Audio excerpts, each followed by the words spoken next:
আজকে রামনবমী পুজো বলে একদম বীর হনুমানগুলো চলে এসছে। এমনিতে প্রতিদিন আসে, আজকে যে ঝাঁক বেঁধে বেঁধে এসছে, বসে আছে সব।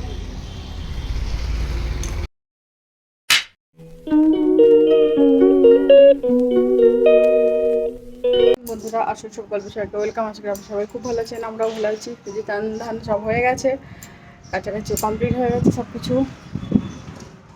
এবারে মেয়েকেও চান করে দিয়েছি, মেয়ে ঘরে আছে। আজকে তো হচ্ছে রামনবমী পুজো।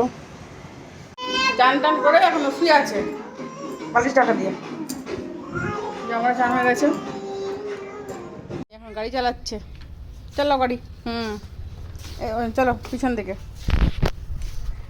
ঘুরে বেড়াচ্ছি এখন। আর প্রচুর রোদ আজকে বাইরে, আজকে ব্যাংক ট্যাঙ্ক সব বন্ধ, রাস্তাঘাটেও লোক নেই আজকে।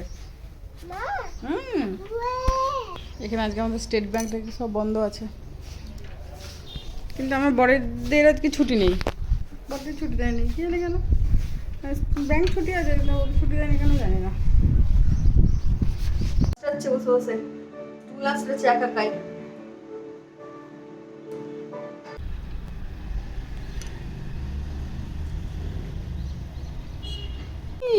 কোথায় যাবে? ঘুরতে যাবে বাবার সঙ্গে? ও মেয়েকে সাজিয়ে দিলাম, ও ওর বাবার সঙ্গে একটু ঘুরতে যাবে। আমি এখন বারান্দায় বসে আছি, এখানে দাঁড়াই একটু লোক দেখি। মেলা বসেছে কিন্তু আজকে যেতে পারিনি। বর আজকে বিয়ে বাড়ি একটা এখানে নেমন্তন্ন আছে, যাবে, সেই জন্য আজকে যাবো না মেলা, কালকে যাবো মেলাতে। তো বর এই ঘুরতে নিয়ে গেলে মেয়েটাকে, এখন চলে আসবে, ওরা যাবে, সেই জন্য আর আজকে গেলাম না, কালকে মেলা যাবো।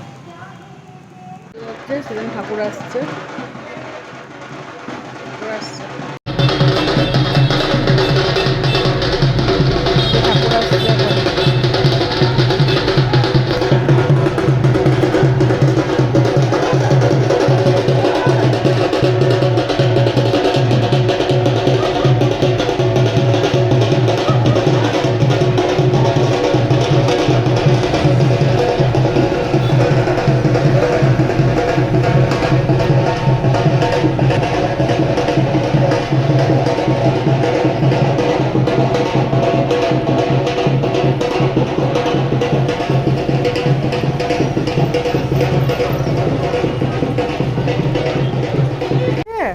কি কি নিয়ে এলো কিনে?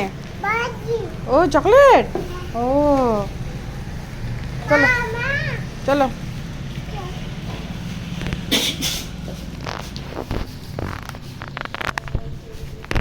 বিয়ে বাড়ি চললো, বর রেডি রেডি হয়ে সেজে গুজে 8টার সময় বিয়ে বাড়ি থেকে চলে এলো। রাত্রেবেলা এখন হাতিতে যাবে ঘুরছে, আমি গাটা ধুয়ে বসলাম এখন। খাওয়া দাওয়া কমপ্লিট হয়ে গেছে, আর এখন ঠাকুরের যে নাম কীর্তন হচ্ছে। আর খুব গরম, এখন বসে আছে এখানে। ভিডিওটা এখানে শেষ করছি, ভালো লাগলে লাইক কমেন্ট সাবস্ক্রাইব করবেন। কাল আবার নতুন একটা ব্লগ নিয়ে আসছি।